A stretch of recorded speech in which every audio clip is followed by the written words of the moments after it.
तो आज है HTML सीरीज का पार्ट 2 जिसमें हम लोग आज इंस्टॉल करने वाले हैं VS कोड। मतलब कोड किस में लिखेंगे आप, बहुत सारे आपके पास प्लेटफॉर्म होंगे कोड लिखने के लिए।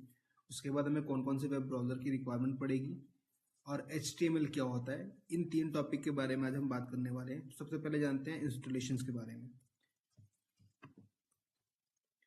तो इंस्टॉलेशन के लिए देखो, आपको हम रिकमेंड करते हैं बेसिकली VS कोड, क्योंकि मोस्टली जो डेवलपर्स होते हैं वो VS कोड पे कोड लिखते हैं। नोटपैड भी आपके पास ऑप्शन है और सबलाइम टेक्स्ट एडिटर भी आपके पास ऑप्शन है, बट मोस्टली लोग VS कोड को रिकमेंड करते हैं। तो आइए इसको हम लोग इंस्टॉल करते हैं। सबसे पहले वो क्रोम में जाना है, उसके बाद आपको यहाँ सर्च करना है VS कोड। आपको सबसे पहले यहाँ पे दिखेगा डाउनलोड विजुअल स्टूडियो कोड, यहाँ पे आप जाएंगे। अगर आप बस विंडो यूज़ करते हैं तो आप इस पर क्लिक कीजिएगा, अगर आप लाइनक्स वगैरह यूज़ करते हैं तो आप इस पर क्लिक कीजिएगा, और अगर आप मैकबुक चलाते हैं तो आप यहाँ से डाउनलोड कर सकते हैं। तो बेसिकली हम विंडोज़ को डाउनलोड करेंगे।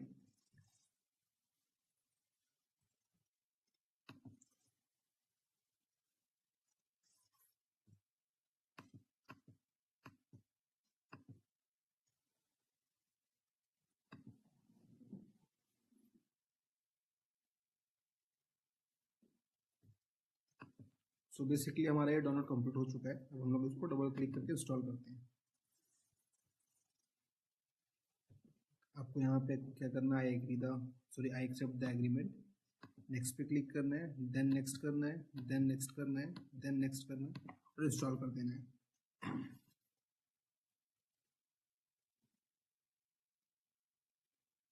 और ये आपका इंस्टॉलेशन प्रोसेस स्टार्ट हो चुका है।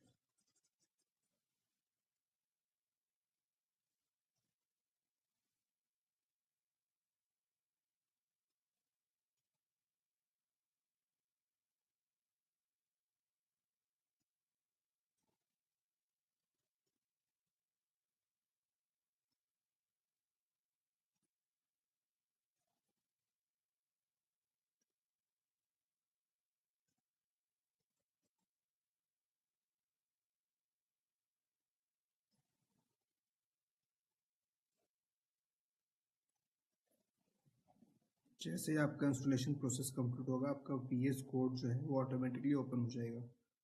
सी फिनिश कर दिया हमने। अब हमारा यहाँ पे एक VS कोड ओपन हो चुका है।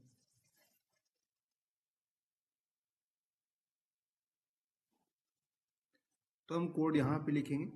कैसे लिखेंगे उसको करने से पहले हम जानते हैं कि बेसिकली हमें यहाँ पे जो वेब ब्राउज़र जो है आउटपुट दिखाने के लिए, मतलब जो भी कोड आप लिखोगे उसको आउटपुट दिखाने के लिए हमें कौन कौन से वेब ब्राउज़र की रिक्वायरमेंट है। पहला आपका गूगल क्रोम है, जो कि यहाँ पर राइट टिक है, इसका मतलब कि रिकमेंड बहुत सारे लोग गूगल क्रोम को ही करते हैं। सेकंड आपका माइक्रोसॉफ्ट एज है और थर्ड आपका फायरफॉक्स है। तो हमारे पास ऑलरेडी लाइक माइक्रोसॉफ्ट भी हम यूज़ करते हैं और गूगल हम ज़्यादा यूज़ करते हैं, तो गूगल ऑलरेडी हमारे पास है। तो अब हम आते हैं सबसे पहले VS कोड के अंदर। आपको यहाँ पे क्लिक करना है, एक ओपन अप फोल्डर पे जाना है और डेस्कटॉप पे आप एक नया फोल्डर बना लीजिए। Ctrl+Shift+N करके एक नया फोल्डर बन जाएगा, जिसका नाम आप दे सकते हैं HTML ट्यूटोरियल। सेव करके यहाँ पे ओपन कर लेना है। अब देखो बेसिकली ये आपका एडिटर खुल गया। अब HTML की फाइल को कैसे सेव करते हैं वो सारी चीज़ें हम जानने वाले हैं। तो मान के चलो कि आज हम लोग HTML इंट्रोडक्शन के बारे में पढ़ने वाले हैं। मैंने आप लोग ऑलरेडी एक इंट्रोडक्शन वीडियो बना दी थी कि HTML क्या होता है। तो हम बात करने वाले आज HTML एलिमेंट के बारे में। तो यहाँ पे आप जैसे क्लिक करोगे, यहाँ पे आप फाइल का नेम सेव कर सकते हो। HTML ने लिख दिया HTML एलिमेंट फॉर एग्जाम्पल के लिए .html। ये बेसिकली जो .html है वो आपका होता है एक्सटेंशन। आप इसको इस तरीके से सेव कर सकते हो और आप इसको दूसरे तरीके से भी सेव कर सकते हो। फोल्डर में जैसे आप इस तरीके से सेव करोगे ना, तो यहाँ पे तो आप वॉट एवर कोई भी नाम दे दो फाइल का। जैसे मैंने HTML एलिमेंट दिया हुआ है, यहाँ पे आपको टाइप आते हैं। जैसे आप HTML पढ़ रहे हो तो HTML लिख सकते हो आप, C++, CSS वगैरह, या जावा हो गया, जावास्क्रिप्ट, जो भी लैंग्वेज पे आप काम कर रहे हो उसकी पाथ आप यहाँ दे सकते हो। तो अभी हम जो पढ़ने वाले HTML के बारे में, तो HTML नाम से मैंने फाइल सेव किया। अगर आप इस तरीके से करेंगे तो यहाँ पे सेव इस टाइप में HTML का एक्सटेंशन दीजिएगा। अगर आप इस तरीके से फाइल सेव करेंगे तो यहाँ पे .html आप लगाइएगा। तो हम पढ़ने वाले हैं बेसिकली एलिमेंट के बारे में कि HTML एलिमेंट होता क्या है, right. HTML element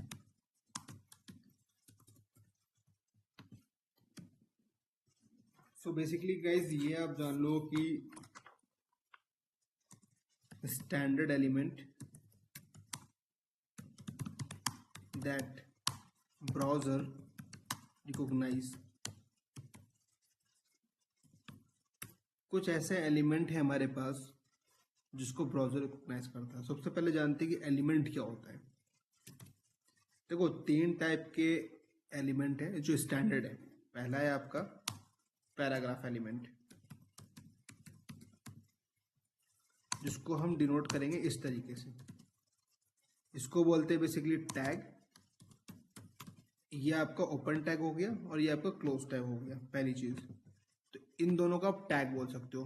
but open tag और क्लोज टैग के बीच में कोई भी टेक्स्ट हो या कुछ भी लिखा हो, जैसे मैंने यहाँ पे XYZ लिख दिया, तो ये तीनों मिलके आपका बनता है एलिमेंट।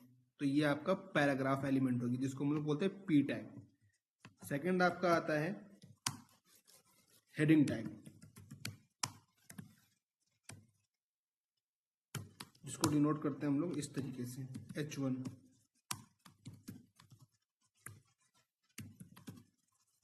और थर्ड आपका आता है इमेज टैग,